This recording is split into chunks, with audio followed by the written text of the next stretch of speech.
Good times and bum times, I've seen them all, and my dear, I'm still here.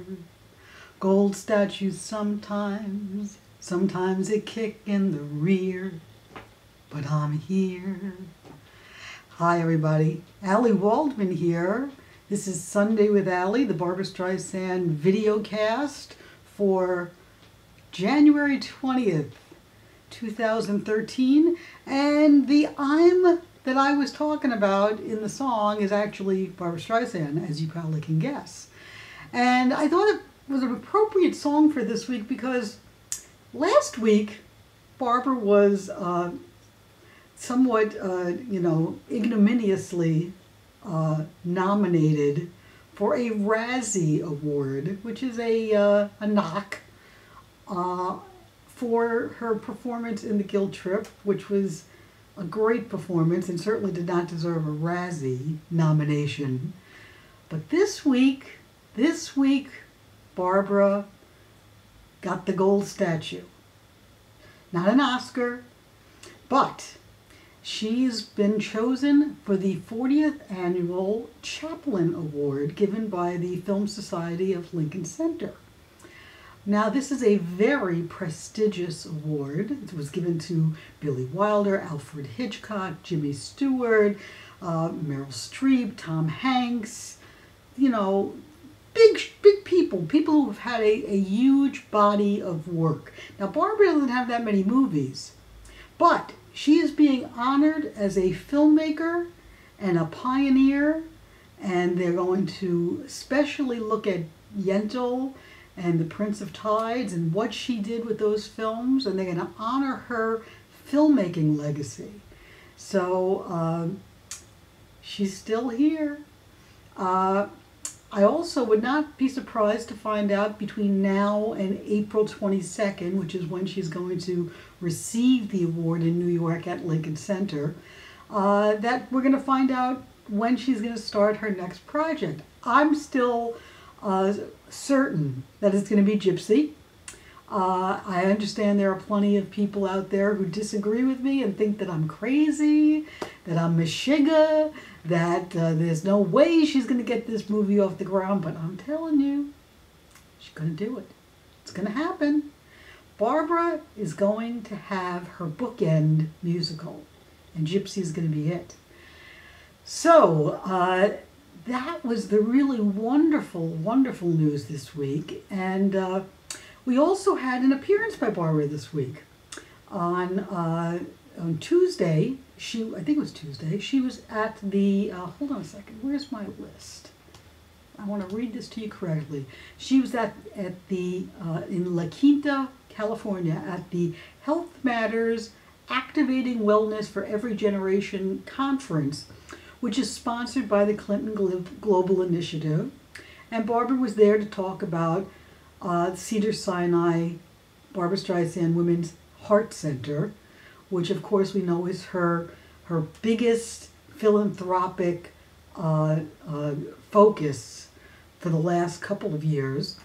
And just to show you that, Barbra, puts her money where her mouth is, she pledged $2 million for a national campaign to spread awareness and increase education on the subject of women's cardiac health. Now, of course, we know in 2012, Barbra was behind another initiative to create the Cedars-Sinai Center, actually to have it named for her and to improve the facilities and the research. And for that, she pledged $10 million and raised an additional $10 million. So she was responsible for $20 million for that. So clearly, Barbra believes in not just lip service. She believes in putting her money where her mouth is, making things happen. Actions speak louder than just words. Now, of course, her words are very important. She told everybody to stop eating potato chips because potato chips are not healthy. Eat carrot sticks instead. And basically, she was at this wellness convention There was a great photograph of her online with her and James Brolin sitting in the audience. Barbara looked wonderful. Also, you know, for those of us who have been kind of sad about what happened with the Guilt Trip, the fact that it has not been a big box office success and it didn't get any Oscars or Golden Globe nominations, the fact that it's become something of a quiet film and that basically Streisand fans will adore it for years to come, but other people didn't run out to see it. So we've been kind of down on that. I know I've been a little bit sad because I anticipated that it was going to do much better than it has. So this news this week about the Chaplin Award was really, really heartening.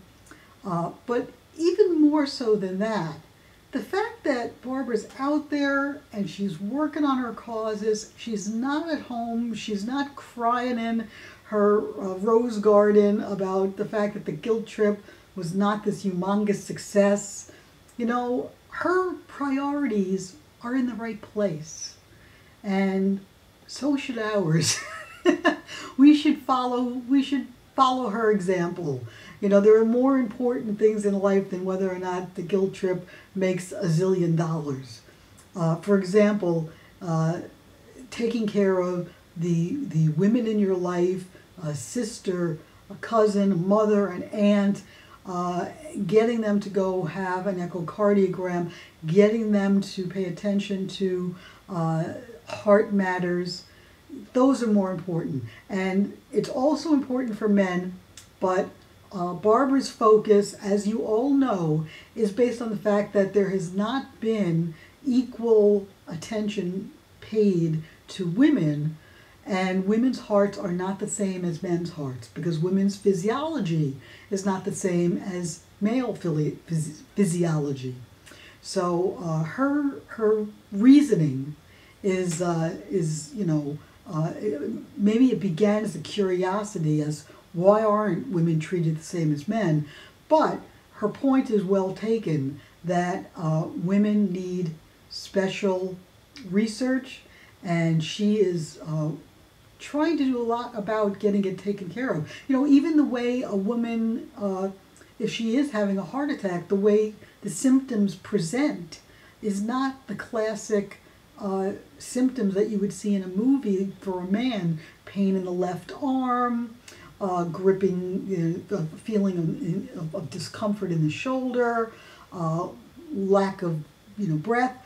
With women, the symptoms can be entirely different. It could be sweating, it could be dizziness, it can be feeling stressed and disoriented, and the more you try to do, the more you're dropping things and losing your coordination. So it can present in a very, very different way.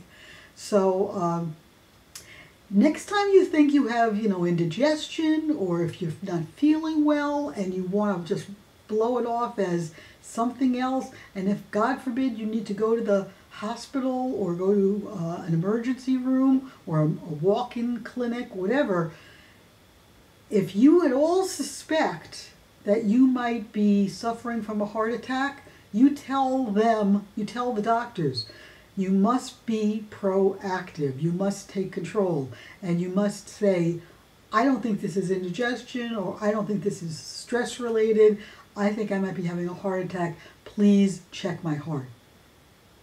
I got that from watching one of the PSAs on BarbraStreisand.com. So, see, you can learn a lot everywhere. Now, on a more, sort of weird note, I was very, very disturbed to read this week that in Louisiana, 3 men went to see The Guilt Trip. And while they were in the theater, some guy came in with his wife or girlfriend and began to harass these 3 men, assuming that they were gay, and began to, you know, tease them, harass them, say things to them, eventually reaching out and hitting one of these men.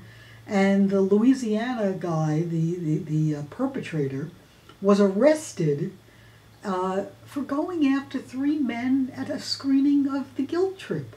I mean, what is that all about? I mean, why, if he's at The Guilt Trip, why didn't he just sit down and watch the movie?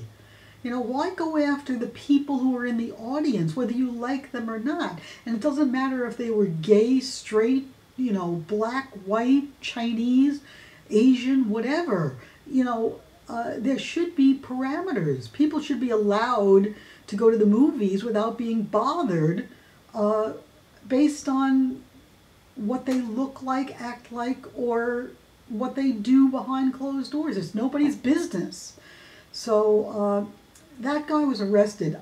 I heard he was not arrested for a hate crime, and clearly what he did was a hate crime.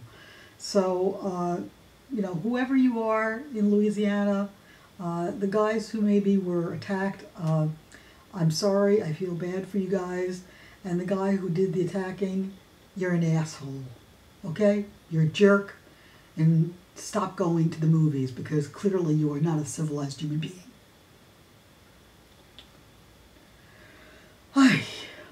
Anyway, you know, this has been a weird week.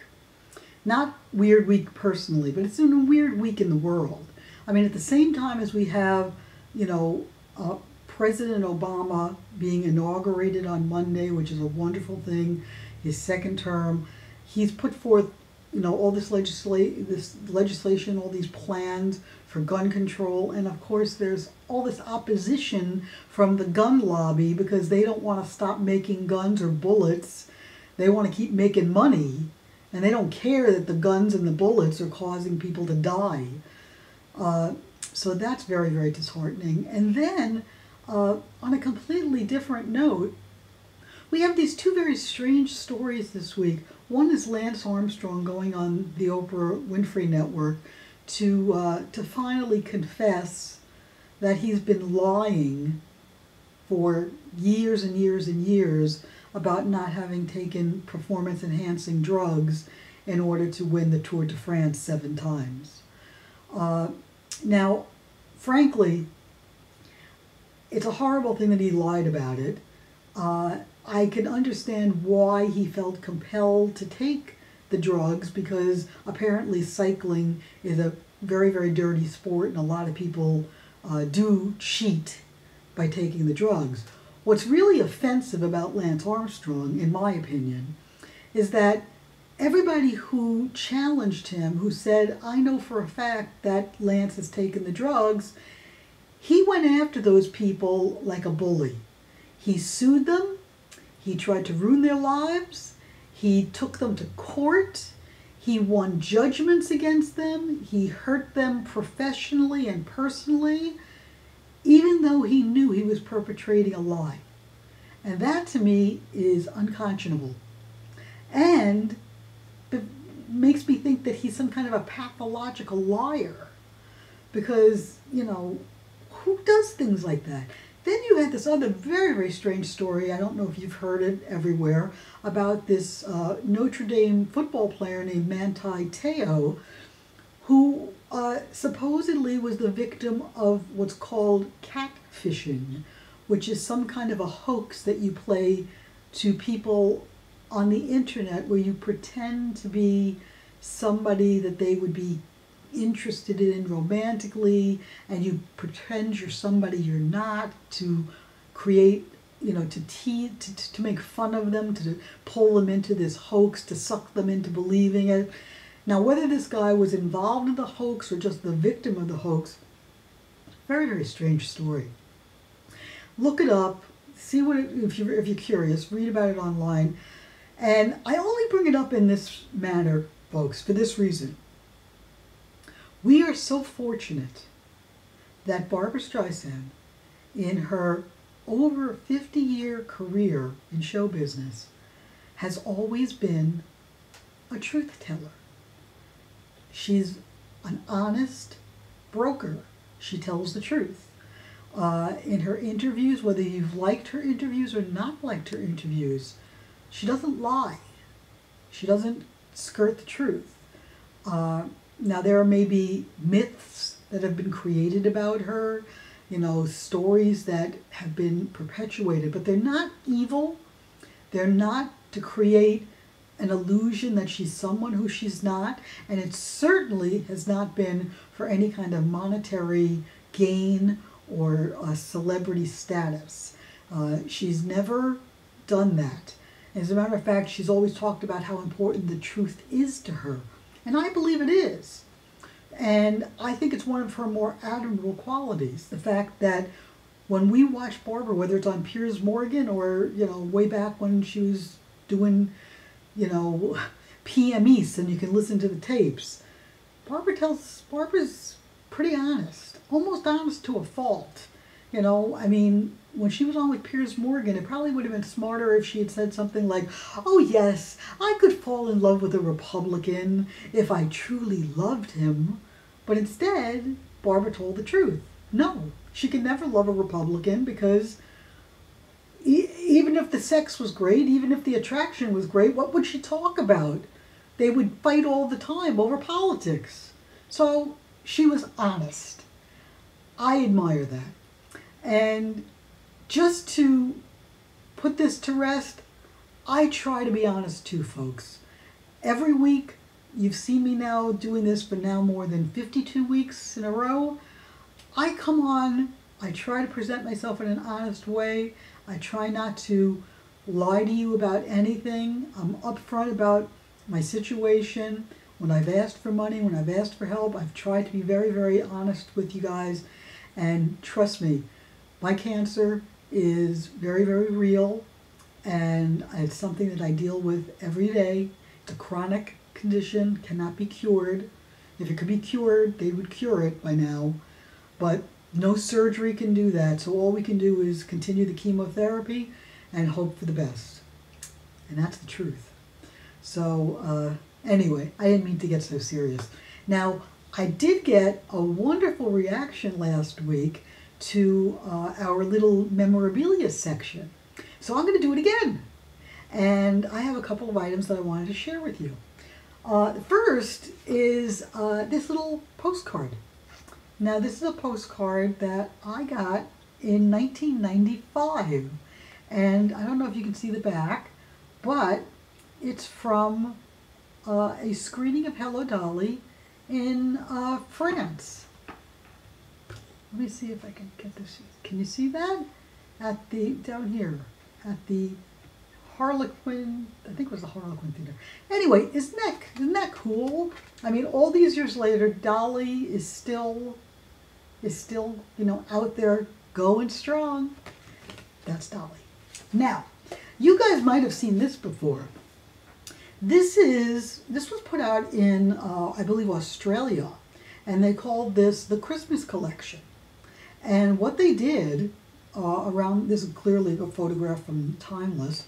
What they did is they took the two Christmas albums, as you can see. They took Christmas Memories and the Barbra Streisand Christmas album, and they put them together in a very nice little box. And this is the Christmas collection. I love this. I think this is really, really nicely done. And if you can find it on eBay, I would definitely tell you to get it because it's worth having. Now here's something really cute. This is from 1970. This is October 1970, Pageant Magazine. This is not an actual picture of Elliot and Barbra. This was a, well, they didn't Photoshop back in the day, so this would have been called what was called a composite photograph. And it's all about their marriage and whether they're going to make it or not. And, you know, this was before, they were separated at the time, but not yet divorced. So they were speculating, and Elliot's star was just on the rise. He was making Little Murders in New York. He had Bob and Carol Taylor and Alice and MASH had come out. So Elliot was a star on the rise. And as you can see, he even gets the photograph on the inside on the on the table of contents. But one of the things that's really nice about this little story is there's a really cute picture of Jason. Can you see that? Jason on Elliot's shoulders. That was in Central Park. Jason was 3 years old at the time.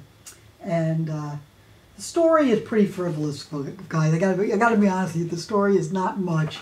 But it's fun to see how she was covered. That was the equivalent of a movie magazine back then. Now, here's something. This is a magazine that was put out by American Movie Classics, AMC.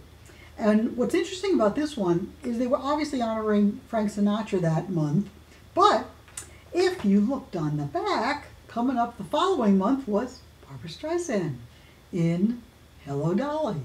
So clearly, again, collectors out there, if you want to get this back cover, look for this issue of AMC magazine. Okay? Now, last but certainly not least, I wanted to share with you, I've collected Barbra's copies of Barbra's scripts and screenplays over the years for her movies. And one of my favorite ones, I've got like about 6 different Yentl scripts because they kept changing Yentl. They kept trying to add stuff to it, and Barbra worked with a lot of different writers, a lot of different script doctors, trying to find just the right script. And this one I really like. This is dated May 30th, 1980, because it included her signature. Now, clearly, that's not really her signature. That's just a photocopy of her signature. But it still makes it kind of cool. And as you can see, the screenplay also has some markings inside, which seem to be Barbra's notes. You know, a little commentary of what she was thinking or what she might have been thinking as she was reading it. It's like here says like the particular scene, better seen with tension of discovery. So clearly, those little gems kind of make it fun to read those scripts. Well, folks, it's 22:30. I'm going to go. I hope you enjoyed this edition of Sunday with Ally. As you know, I will be back next week and going to keep on coming back until people stop watching. I love doing this. I think you guys love enjoying a little Barbra fun every week, a little Barbra trivia, Barbra news. Clearly, I think we're on the brink of, I think the quiet time after Christmas is over.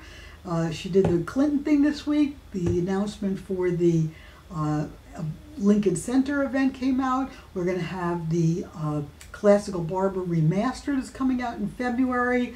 Things are starting to pick up again. And I believe we're going to get an announcement very, very soon about her next film. So until next week, this is Ally Waldman signing off, and I'll see you next week with more Sunday with Ally. Oh, wait, what happened? Oh, there we go. Bye.